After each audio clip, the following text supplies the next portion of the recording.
വോട്ടുകൊള്ള ആരോപണം ഉന്നയിച്ച് പ്രതിഷേധം ശക്തമാക്കുന്നതിനിടെ രാഹുൽ ഗാന്ധിക്ക് നോട്ടീസ് അയച്ച് തെരഞ്ഞെടുപ്പ് കമ്മീഷൻ.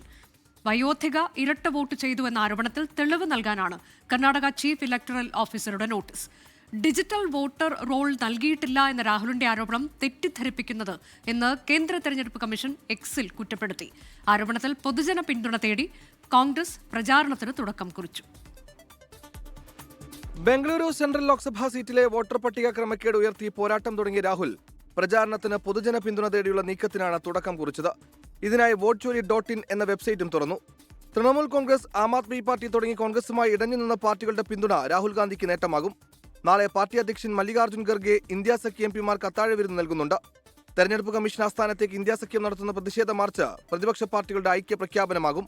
ആരോപണത്തിൽ വ്യക്തമായ മറുപടി നൽകാത്ത തെരഞ്ഞെടുപ്പ് കമ്മീഷനെതിരെ ഇംപീച്ച്മെന്റ് പ്രമേയം കൊണ്ടുവരുന്നതും ആലോചനയിലുണ്ട്.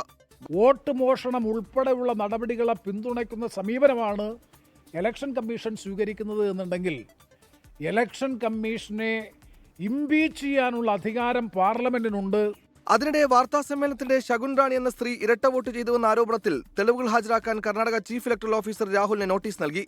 പേരിലും ഫോട്ടോയിലും കൃത്രിമം നടത്തി ശകുൻ റാണി എന്ന വയോധിക ഇരട്ട വോട്ട് ചെയ്തുവെന്നായിരുന്നു ആരോപണം. അതിനിടെ ഡിജിറ്റൽ വോട്ടർ റോൾ തെരഞ്ഞെടുപ്പ് കമ്മീഷൻ പുറത്തുവിടുന്നില്ലെന്ന ആരോപണത്തിൽ മറുപടിയുമായി കേന്ദ്ര തെരഞ്ഞെടുപ്പ് കമ്മീഷൻ രംഗത്തെത്തി. എല്ലാ രാഷ്ട്രീയ പാർട്ടികൾക്കും കമ്മീഷൻ വെബ്സൈറ്റിൽ നിന്ന് വോട്ടർ റോൾ ഡൗൺലോഡ് ചെയ്യാമെന്നും ആരോപണം തെറ്റിദ്ധരിപ്പിക്കുന്നതെന്നും കമ്മീഷൻ വ്യക്തമാക്കി. അതിനിടെ രാഹുലിന്റെ ആരോപണത്തിന്റെ ചുവട് പിടിച്ച് കർണാടക സർക്കാർ അന്വേഷണത്തിന് ഉത്തരവിട്ടു. തെറ്റായ വോട്ടർ പട്ടിക പുറത്തുവിട്ട് രാഹുൽ ജനങ്ങളെ പറ്റിക്കുന്നുവെന്ന് BJP ദേശീയ അധ്യക്ഷൻ JP നദ്ദ പ്രതികരിച്ചു. 24 ഡൽഹി. ലോകത്തെവിടെയായാലും ഏത് സമയത്തും 24 വാർത്തകളും ഓഗ്മെന്റഡ് റിയാലിറ്റി പാക്കേജുകളും എക്സ്പ്ലെയിനറുകളും വിശദമായി കാണാൻ ഞങ്ങളുടെ യൂട്യൂബ് ചാനൽ നിങ്ങൾക്ക് സബ്സ്ക്രൈബ് ചെയ്യാം.